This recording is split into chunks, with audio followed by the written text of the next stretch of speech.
Did you know that the word finger once literally meant 5? Or that your stomach used to be part of your face? You are built out of bits with fascinating stories to tell. So let's explore what our names for body parts truly mean. From inside to out, from head to toe, it's time for another Rob Words. So the biggest surprise of this vid is coming right at the end, because I'm a devil like that. But with the help of this incredible collection, which I'll tell you more about later, let's take it from the top and head over to the head. Our word head is a rather lazy pronunciation of what 1,000 years ago in Old English was llyfod.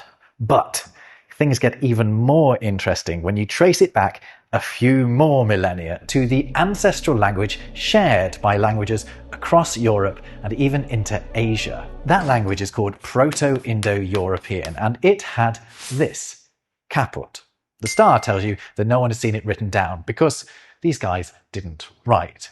But this meant that bit at the top of your body, your head. Over time, the k became a h, the p, a v, and the t, a d, to give us llyfod and then head. But if you follow that Proto-Indo-European route down another branch, you end up at a Latin word that is much more obviously linked. Caput. This also means head. So the Latin and English words are related, which means head is also related to a heady mix of other words derived from the Latin caput, including captain, chapter, chief, capital, capitulate, and decapitate. On top of your head, you might have some hair, and here is a hair-raising fact for you. Hair is thought to trace back to an ancient root meaning to bristle. That same root is also thought to have given us the word horror. So horror is literally having your hair stand up on end. Some people have bristly beards on their faces, don't they? So let's move on to the visage next, the face. Face is a word we borrowed from the French, as indeed is the word visage, and it quite literally means that which is presented, the thing that is facing you. It's related to fascia and facade. Before we borrowed the French words face, visage, and countenance, I'm not really sure why we needed all three, we were sometimes calling your face your leer, which is terrifying, or your onseene, which literally meant your seen bit. Both are old words for your Chevy Chase, your boat race. How are you liking this Cockney rhyming slang? Chevy Chase isn't a reference to this guy, by the way. It refers to the site of a skirmish between the English and the Scots in 1388. I've been looking up some more rhyming slang for body bits in this magnificent Victorian dictionary. In 19th century London, you could have an eastern south full of Anslow Heath beneath your I suppose and your pudding and pies. They used mince pies for eyes as well. I can't believe I did the accent. To be honest, these rhyming alternatives for our facial features are quite a lot more interesting than the actual words we use for them, etymologically speaking, anyway. Because eyes really always meant eye and nose has only ever meant nose. Ear is from a word that means ear, and mouth is just where your food goes. Cheek comes from cheek, and chin just means chin, and that is why your face is boring. I did a song. Although nostrils is a fun one. The nos is just nose, but the trill bit comes from an old word meaning hole. That word was thurl, but sometimes this thing happens in languages where people swap sounds around. It's called metathesis, if you want the fancy word for it. And that's how thurl became thrill, and then the trill in nostril. But not before giving us our modern word thrill. To thrill someone was originally to put a hole in them, to pierce them as if you'd run them through with a sword. Luckily, we very rarely use it literally these days. A little lower down, it's also worth pointing out that the word tooth shares an ancient ancestor with Latin dens, and therefore the words dental and dentist. That amazes me because teeth and dentures are etymologically speaking the same, despite looking so different. This is a pattern that you're going to recognize as we continue down the body. That English has a Germanic word for a body part, like tooth or eye, and a Latin-derived word for describing that body part, like dental or optical. We'll get more into the Latin later, but the Germanic words are really helpful because if you want to learn another Germanic language, you can easily find a related word in that language. For example, the Swedish for eye is incredibly close to the Old English word that became our word eye. In fact, I've been learning lots of other Swedish words too, because I've been having one-to-one Swedish lessons thanks to this video's sponsor, Preply. Preply introduced me to over 100 tutors whose teaching style matched my learning style after I answered a few questions about how I best learn. And now I've started regularly meeting with Swedish tutor Andrea. It's so nice learning from an actual human, which is getting a rare occurrence these days, and we're having a lot of fun. Hej Andrea! Hur mår du idag? Jag mår bra. Learning with Preply is as easy as 1, 2, 3. 1. Pick a tutor. They have over 100,000 of them teaching 90 languages. 2. Learn consistently and make progress. And 3. Begin to speak confidently. I can already feel myself making progress because, as I found while learning French and German too, you develop language skills quickly by actually speaking that language to someone. And that is what Preply gives you. Try it out and find that special tutor to get you speaking a new language. And be sure to use my special link in the description, which will give you a juicy 50% discount off your first lesson with Preply. I really couldn't be anywhere better to tell you about the human body. This is the Medical History Museum in Berlin, a fascinating and, I don't think they'd mind me saying, occasionally creepy place at the world-famous Charité Hospital. And a lot of the specimens here were collected in the 19th century by the founder of modern pathology, this guy, Rudolf Virchow. He called this collection his favourite child, which was a bit harsh on his 6 actual children. Anyway, back to the bodily word origins. Let's leave our heads behind and arm ourselves with a few word origins for our arms.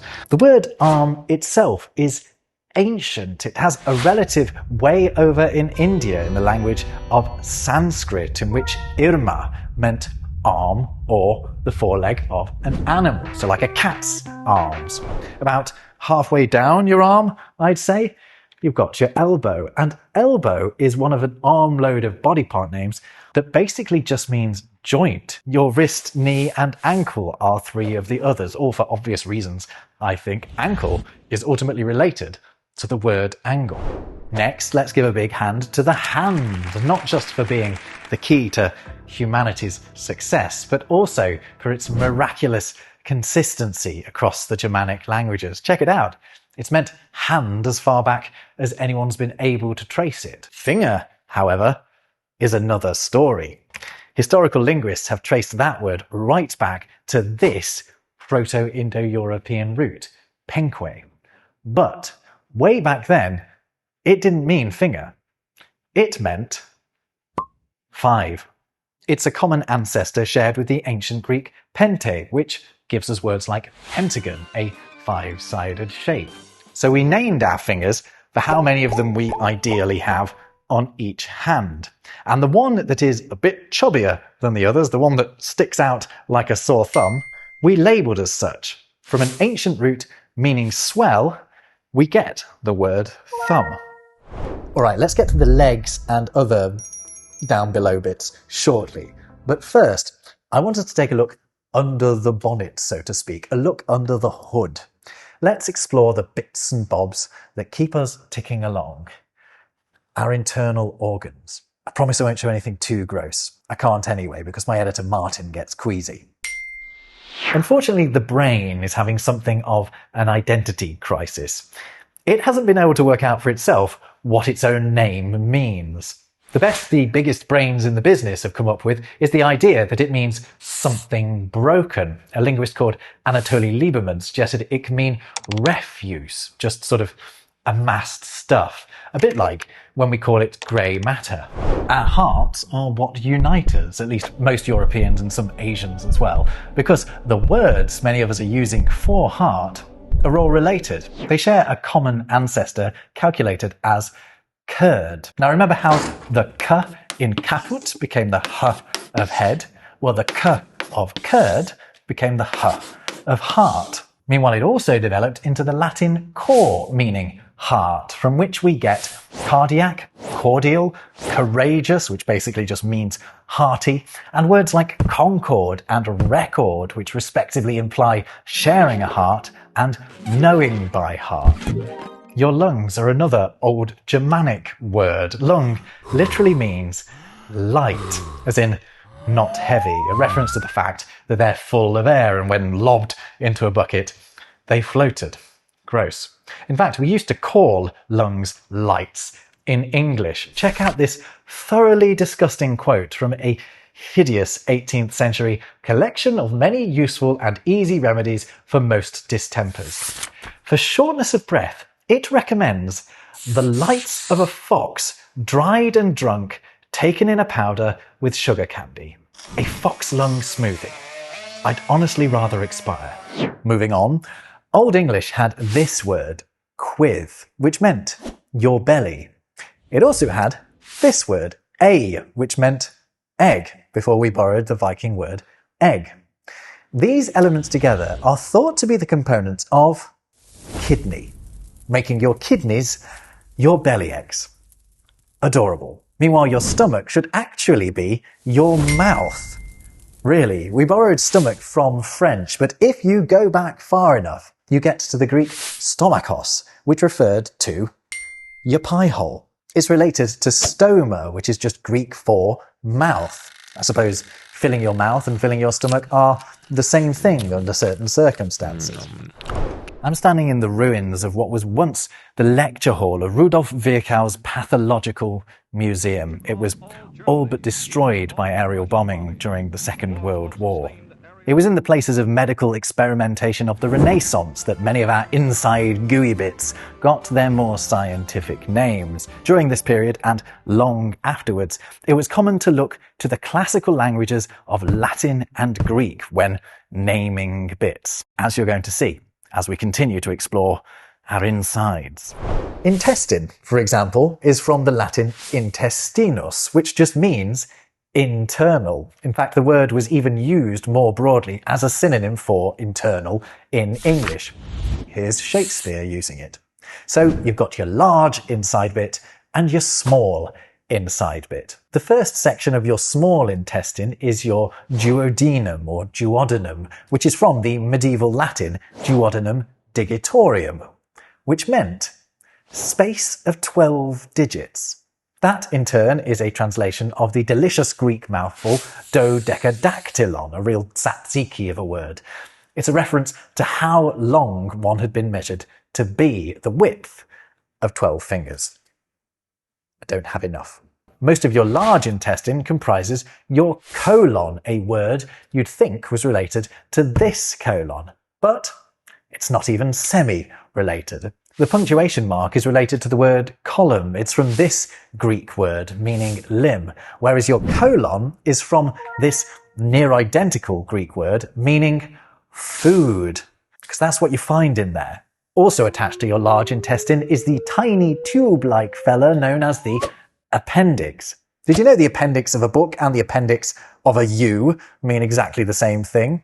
They are an add-on, an appendage. In fact, it's just the Latin for appendage, which rather underappreciates the organ's usefulness. It was thought of as somewhat surplus to requirements, which it obviously is a little bit. You can live without it, but the appendix is actually very useful for balancing the good and bad bacteria in your gut. Your pancreas can be neatly dissected into two more components from Greek. The first is a familiar one, pan, meaning all, like in panorama, panoply, or Pan-American. And the second is kreas, meaning meat. That's right, your pancreas is all meat, baby. For what it's worth, I think the word was coined to describe an animal's pancreas first, which you might eat, before it was applied to our own internal bits. The word bladder means a blown up thing. Indeed, bladder is directly related to the word blow. As for the gall in gallbladder, well, it appears to share ancestry with the word yellow, which in Old English was spelt with a G. It's a reference to the yellow bile, or gall, that is stored within it. Yellow bile used to be thought of as one of the 4 humours, or liquids, that governed our health and our moods before we obviously learnt better. Too much of it would make you aggressive or choleric. Choler coming from the Greek for bile, whence also cholera, which was once thought to be caused by yellow bile. We even now talk about anger as being bile. Another of the ancient humours was black bile, too much of which was said to make you gloomy, or melancholy, a word that is constructed from Greek elements meaning black and bile. The other 2 humours were blood and phlegm, an imbalance of which could leave you sanguine, which is French for bloody, or phlegmatic. Isn't it amazing how these words have stuck around long after the science has been rendered obsolete? That's all called humorism. The word humorist used to mean something very different. But let's get back to the body and go direct to the rectum, a word related to direct, in fact. It's also related to the word right, too. It means straight in Latin. Again, the name was probably applied to animals first, because a human rectum ain't straight, but it is in some other species. And here is the right place to exit our insides, via the anus. The word anus is Latin for ring. I'll give you 6 seconds to snigger. Go on.